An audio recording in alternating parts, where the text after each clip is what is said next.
Welcome back to the Wealth Actually podcast, the show that features artists, entrepreneurs, experts, and commentators that will give you the right knowledge, planning, and guidance so you can preserve your assets and enjoy your wealth. Learn more and subscribe today at wealthactually.com. This podcast is for educational and entertainment purposes. It is neither investment, legal, nor tax advice and does not represent the opinions of the employers of the host or guest. And now, here's your host, Frazer Rice. Welcome back to the Wealth Actually podcast. I'm Frazer Rice.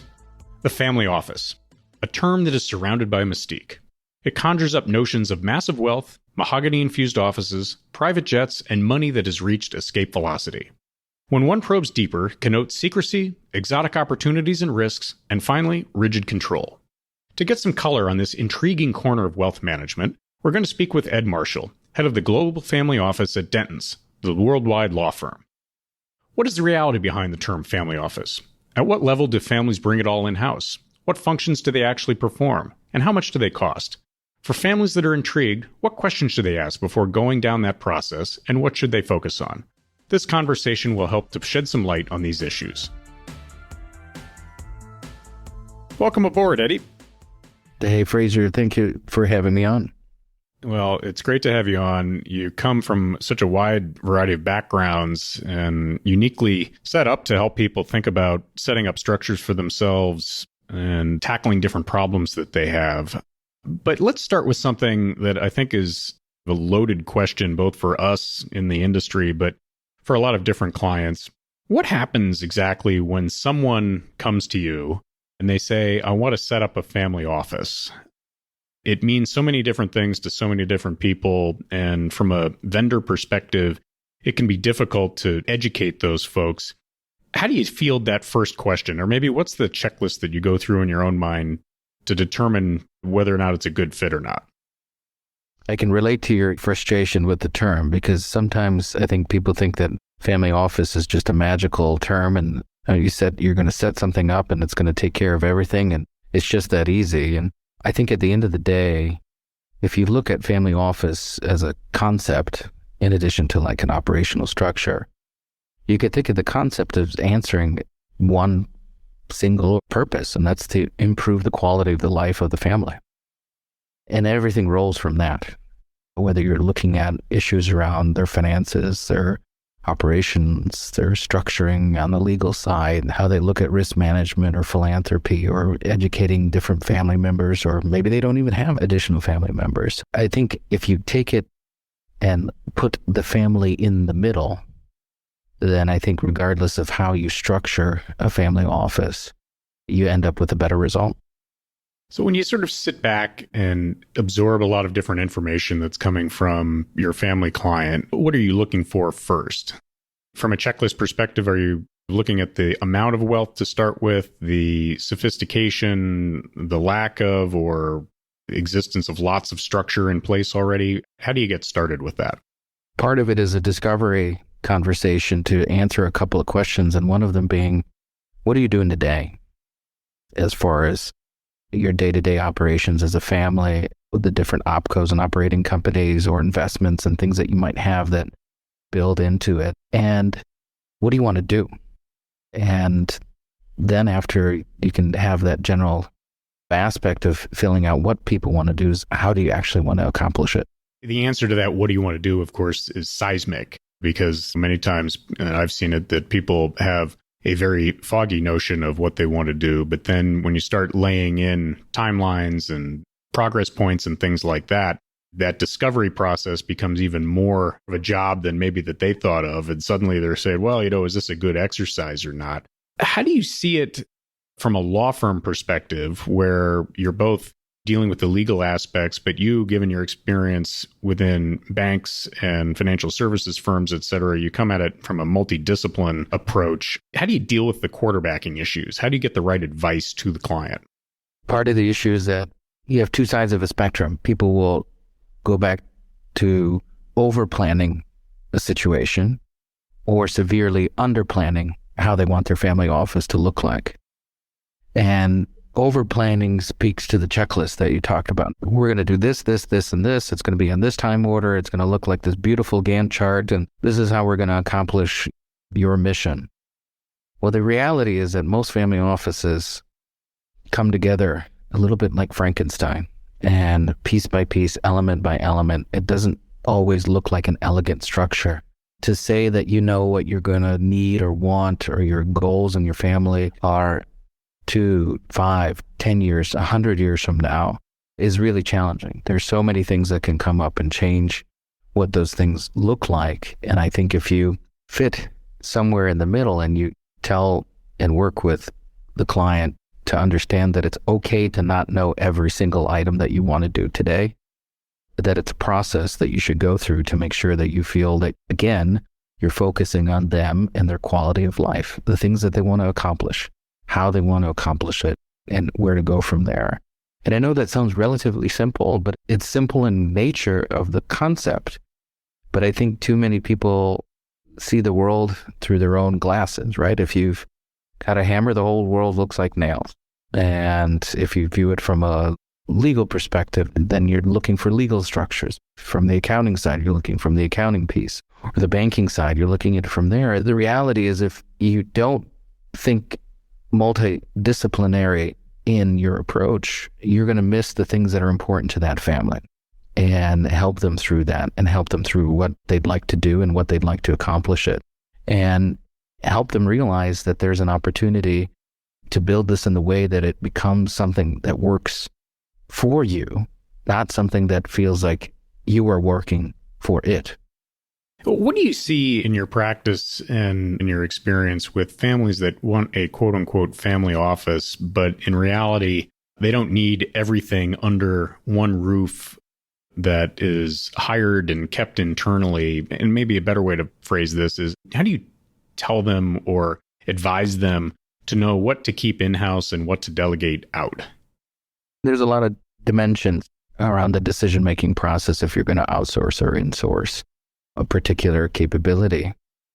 Cost is a big one, as you can imagine. Bringing somebody in-house has a tremendous cost value because you've got that resource now that you have to look at. There's this rule of 3 when families start thinking about the family office process. I say it's going to take 3 years for you to feel like you actually have a functional family office. It's going to cost you $3 million, and you want to quit doing it 3 times during the process. So that cost is a big factor, even through all of those different elements. Then where you are geographically, the talent pool could play into that tremendously. There might be more talent in the city where you live in, or you may have to go 200 or 1,000 miles away to get the talent that you're looking for in particular, especially if you're trying to do something sophisticated on the investment side. You might not have that talent locally that you're looking for because they might be in a different place, or there might be a higher concentration of them, New York, London, Singapore, places like that. So it doesn't mean that it's a non-starter if you're not in those locations. It's just a factor that you have to look at in terms of human capital. There's such a demand for people who have the skills and the fit for working and the desire to work in a family office now that a human capital can be a challenge. Finding the right staff, being competitive on compensation and creative around different compensation structures can be very challenging for folks that are looking at this space. When people are looking for family office capabilities or setting up their own, how big a deal is confidentiality in the decision-making process? I would assume that if you're going to build a family office, you'd want to keep it under the radar, that's part of it. But how much of that actually drives the decision as opposed to maybe some of the other functions? Well, in general, security and risk and threat management and privacy are top of mind for most people. I don't think most people would say that they're not concerned about those things. The problem with having success and having significant amounts of wealth is that it can bring unwanted attention to you, and even more unwanted attention to you if you have a public profile. Privacy can also mean that you don't have the ability to get in contact with other family offices to trade best practices. And I think that's another issue for people to look at, is a lot of what is in the family office world in terms of data and benchmarks can be opaque. And I think that's a challenge that families face, is where do you go for a source of truth around compensation, around how this structure should look like, around what your profile for your philanthropic activities What does good look like on all of these different areas? It's a delicate balance, and I think you can do a good job of it if you're able to bring in and have those connections to other family offices. Now, whether that's through the principals, wealth holders of the family, having those communications, or the ability of the family office executive to have that community effect, I think it's an important one. And you see it with all the different groups that are out there that try to connect, and family office executives. It's an important aspect because there is a desire to know, what are other people doing? And you see it borne out in research reports. We certainly at Dentons have put out a lot of research reports on this space, a lot of other interesting reports. But I think the more data that can be done and the more research that can be done in the space will only benefit these families of being able to know, what are others doing? When we did our direct investing report, we cross-cut that data by size of the family office, the level of wealth, different levels of complexity within the family office, geographic distribution, how many people are in the family office. Being able to cross-cut that data and say, okay, if I look like this, I have this level of wealth, I'm doing these types of things, what are my peers doing? I think that's an important one, because if you try to put all of that data together and have a round number and say family offices do X, I think it's ascientific. And that ends up causing a lot of frustration because they look at a beautiful report, but they say, well, how do I make this actionable? How do I put this into play with my family? Or if I'm the executive, how do I put this in play for the family office? And I think that's a critical area that I think bears more exploration. Groups like the Ultra Net Worth Institute and others are working to help on that front, because it comes down to the statistical end. The number of survey respondents you have has to be statistically significant for what you're looking for. So if you're only surveying your own clients, that puts noise into the data. So I think that's an area that I would say the industry, the vendors, the advisors to wealthy and successful families should take into consideration. By definition, you're dealing with the 0.01%, so the sample size is going to be naturally small. So you've got a natural tension there, of course. Tell me what you think about the environment we're walking into vis-a-vis regulation. Currently, family offices, at least in the United States, they get a break from the U.S. government in terms of reporting, but there's no question that with the Corporate Transparency Act and FinCEN and a general attitude toward knowing where things are going and possibly taxing them, that it's a fearful environment. How do you help family offices, or maybe families as they decide to think about that transition, understand that regulatory environment / risk?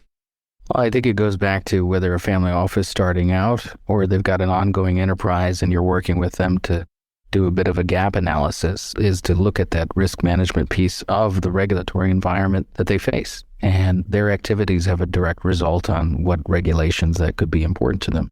Are you investing with other family offices? Is your investing schema taking in third-party capital? There's all these different regulations that need to be adhered to. It's a challenge. And you as a lawyer, you know this. It's the ability for one person to know everything is very, very difficult on all these different areas. It takes bringing in a team of advisors for a family. And sometimes as the family evolves, maybe not replacing some of those advisors because maybe they've been with the family for a long time, but maybe adding to or upgrading that capability or that knowledge base or the type of advisor that that family brings into. So it's that analysis on the gap, but then there's also things that will come up, piece of policy or a piece of legislation. There was a proposed piece of legislation in the previous Congress that was calling for increased regulation of family offices over a certain size, certain activities that then a family office would have. It was very interesting to see because a lot of the conversations were around, one, is this a serious piece of potential legislation? Does it have an opportunity to pass? Those were conversations that happened a lot. And what does it do differently than current regulations of family offices that family offices are subject to? Is it something in addition to? Is it duplicative? How would you actually go about regulating net worth? And how would you look at net worth from a regulator's point of view?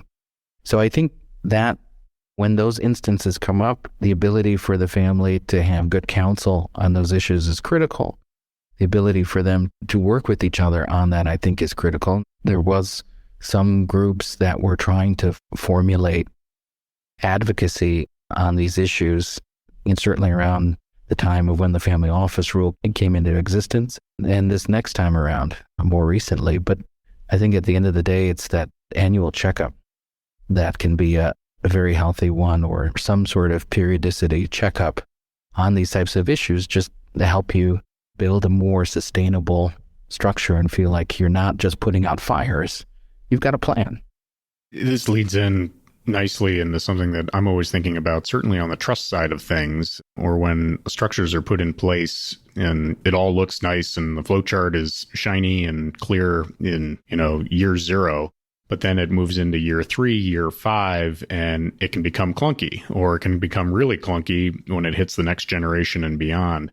Family offices, I imagine, are probably similar in some ways. And with that in mind, what are the big mistakes that people make when setting these up, when families set them up either to accomplish what you're talking about in terms of fulfilling goals and getting them where they want to go, or maybe for less good reasons like vanity, etc.? Where do they run up on the rocks? What should big families and advisors around them think about? Well, one of them that we've already talked to is planning, is to have some semblance of a plan. It doesn't have to be a 50-page PowerPoint presentation of how the family's going to do absolutely everything, but it's some semblance of a plan, especially if you're going to bring on staff and what that staff are going to be doing for you internally, and how are they going to interact with all of your external advisors.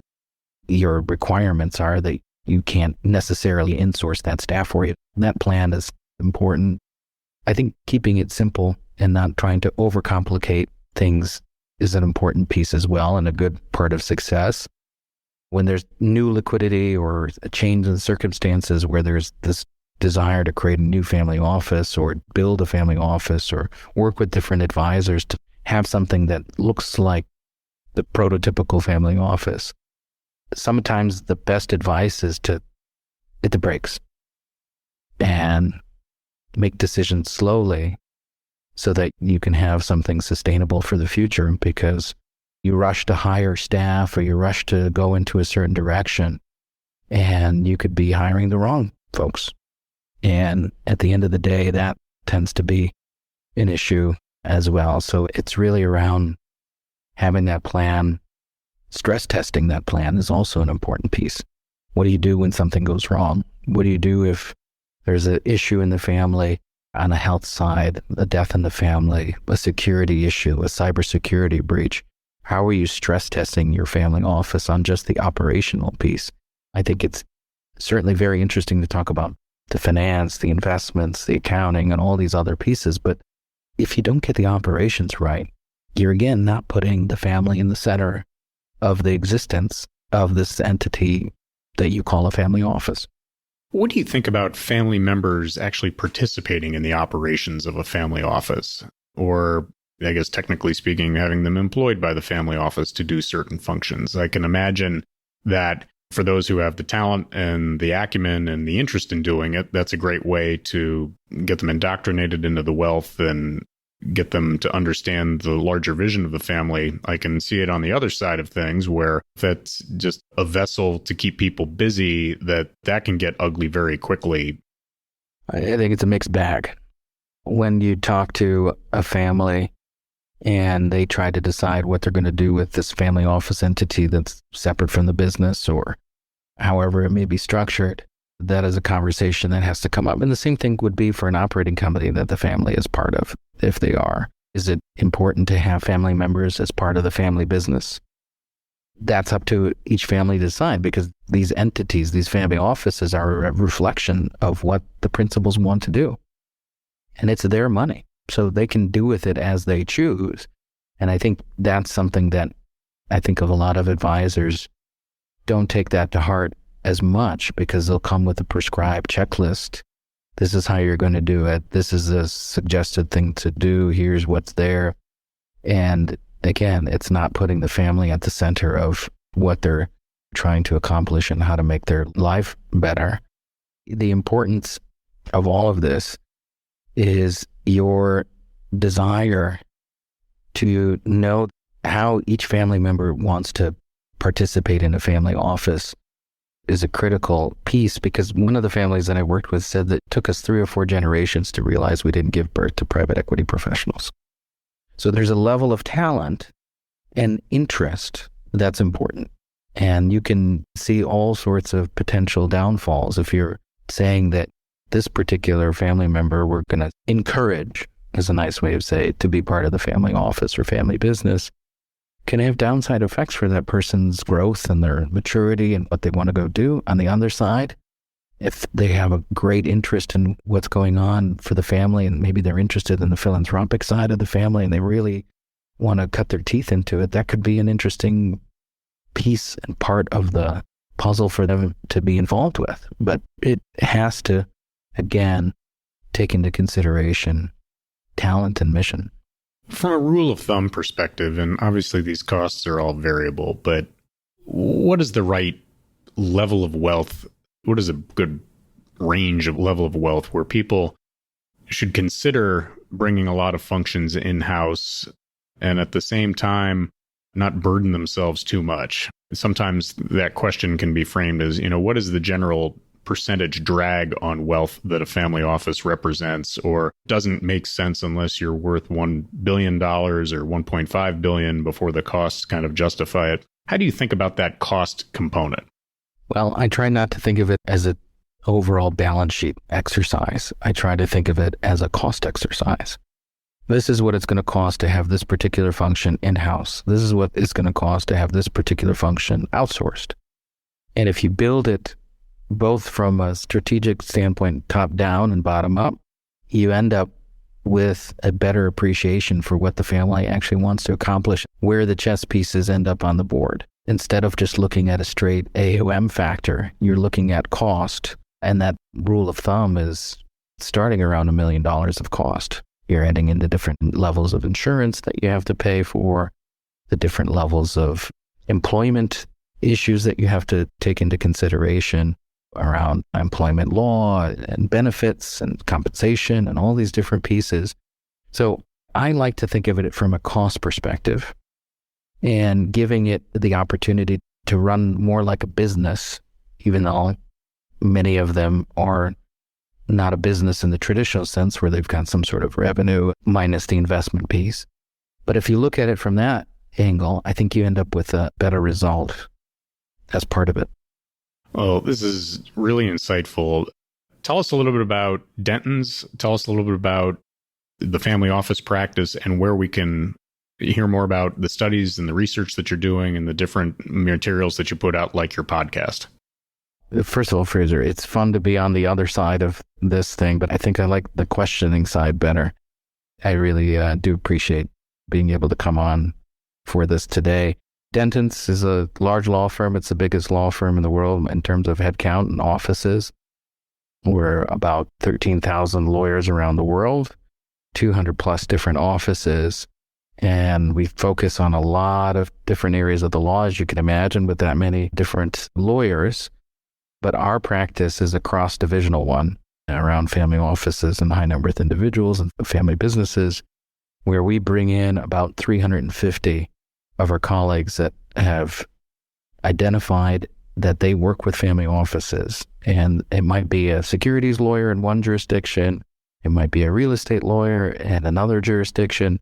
They all have family office experience and that work together. And it's a really fun environment because we get to trade best practices and what we're seeing that works, what we're seeing that doesn't, and then being able to look at potential pitfalls our clients could be facing in different parts of the world. So on one side, we've got the legal structure and all the legal work that we do, and then our family office practice acts as a strategic management consultant. So we'll come in with the family as they're building a family office, whether it's from scratch or they want to work with somebody. They've got an ongoing family office and they want to have somebody analyze and do sort of a readiness assessment of an existing family office. So take everything down to the bare metal in terms of that investigation and then build it back up. or it could be a particular project or capability or a function that they want their family office to take up. That's an interesting area for it. And it allows for us to do a lot of great collaboration across the firm and beyond. And it's great to work with you and on a number of matters. It's an interesting place because you're working with builders and you're working with innovative families that are very influential in what they're doing. So it's a tremendous amount of fun. Terrific. What's the best way to find you on the web if people are interested in hearing more? Our website for family office is dentons.com, dentons.com/family office. So dentons.com/family office. All of the white papers and research that we talked about are on there. And if you have any questions on that, we've got some forms that you can fill out, or you can just email me. It's firstname.lastname@Dentons. So Edward.Marshall, 2 L's @Dentons.com. And we'd be happy to have a chat. I'll have all that information on the show notes as well, so people can look down and copy paste as necessary. Eddie, thank you so much for coming on. Really insightful things. Oh, this is great, Frazer. I really appreciate it. Thank you for listening to this episode of Wealth Actually, hosted by Frazer Rice, author of the book Wealth Actually and a leading private wealth manager. Head on over to wealthactually.com where you can subscribe to this podcast, get your own copy of the Wealth Actually book, and connect with Frazer directly. We'll see you next time on Wealth Actually. Frazer Rice is an employee of Next Capital Management, LLC. This podcast is not investment, legal, or tax advice, nor does it reflect the opinions of Next Capital Management. Any opinions represented in the show are Frazer's individually and not an endorsement of the guest.